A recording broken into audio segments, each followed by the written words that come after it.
My name is Loren Giesler. I'm an extension plant pathologist with the University of Nebraska-Lincoln. This year at our Soybean Management Field Days site, we're talking about the use of fungicides to manage disease and increase yields in soybean.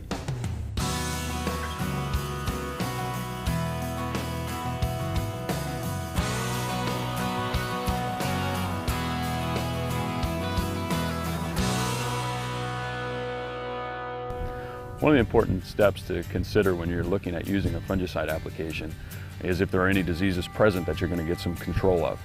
And so one of the things we're talking about are the identification of those diseases. We have several diseases in our soybean crop in Nebraska that we can see that are foliar diseases. Two of them are bacterial diseases. We have bacterial blight and we have bacterial pustule. Now both of those are pathogens that we would not expect to see any control with a fungicide because they're bacterial organisms. So the antifungal compounds are not going to have any activity.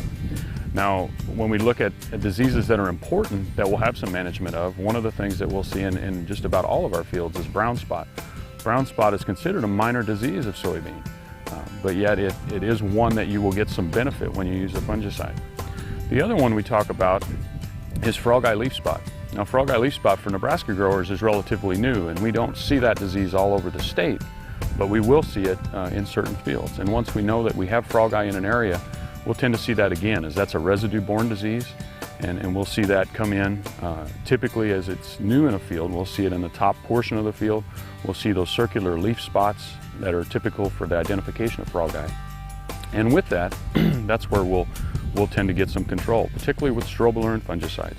A Frogeye leaf spot traditionally has always been one that responds very well to using a strobilurin fungicide. Now in 2010 in the fall was the first time that we had a significant crop disease have resistance reported. And Frogeye leaf spot's the disease that was reported to have strobilurin resistance in the south last fall. So we haven't seen resistant Frogeye in Nebraska, but our growers should be aware that if they use a fungicide and they see disease continuing to develop, that it's possible for a Frogeye leaf spot to be resistant, as well as other pathogens to have fungicide resistance.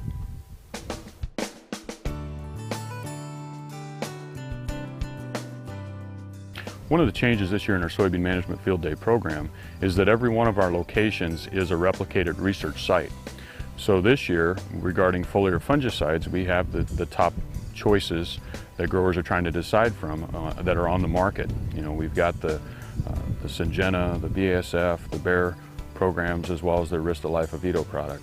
So we're comparing those, and also we're looking at them with their insecticide partners, because when we look back at our trials, some of the highest returns that I've seen have been when we use a fungicide with that insecticide also in the tank mix.